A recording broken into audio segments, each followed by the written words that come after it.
గోరుచిక్కుడుకాయ curry చేసినప్పుడు friends, ఇప్పుడు night చపాతీలోకి గోరుచిక్కుడుకాయలు మీద పచ్చిమిరపకాయలు, ఉల్లిపాయలు, కొంచెం ఉప్పు వేసి మిక్సీ పట్టేసి సన్నగా ఉల్లిపాయలు వేసుకొని పోపు వేసి మంచిగా ఆయిల్ వేసి మగ్గిచ్చేసుకుంటే ఈ చపాతీలకు చాలా బాగుంటుంది ఈ కర్రీ. ఉల్లిపాయలు అట్లనే అక్కడక్కడ కచ్చపచ్చగా, ఈ గోరుచిక్కుడుకాయలు కూడా అక్కడక్కడ ఇట్లా చిన్న చిన్న ముక్కల్లాగా వచ్చేసి పోపు వేసేస్తాం. పోపు గింజలు బాగా వేగిన తర్వాత దీంట్లోకి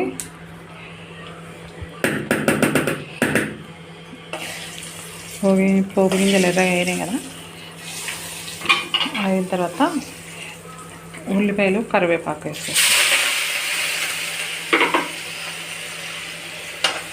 మంచిగా ఉల్లిపాయలు కరివేపాకు వేసేసి వేయించిన తర్వాత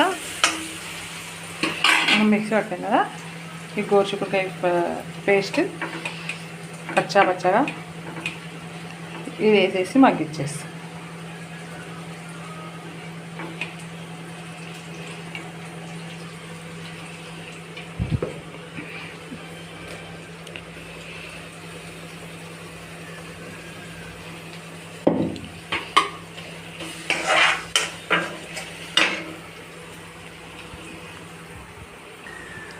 మొత్తం వేసి కలిపేసేసి దీంట్లోనే ఉప్పేసి పట్టేసాం కదా, కలిపేసి మంచిగా సిమ్లో పెట్టేసి మగ్గిచ్చేసి ఆనియన్స్ చూడండి మధ్య మధ్యలో అట్లానే ఉంచేసి పెద్ద పెద్దగా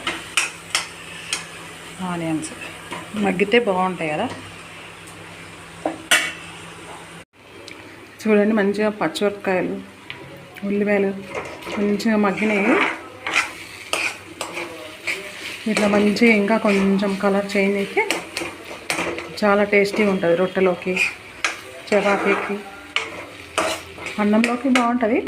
అన్నంలో కంటే రొట్టెకి చపాతీకి చాలా బాగుంటుంది ఇక్కడ. చూడండి పచ్చిమిరకాయలు, ఉల్లిపాయలు ఎలా మగ్గినాయి మంచిగా.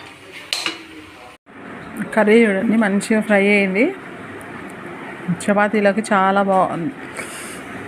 ఉల్లిపాయలు కూడా మంచిగా మెత్తగా మగ్గినాయి, బాగుంది కర్రీ. గోరుచిక్కుడుకాయలు కూడా మెత్తగా బాగా కచ్చా పచ్చగా బాగుంది టేస్ట్.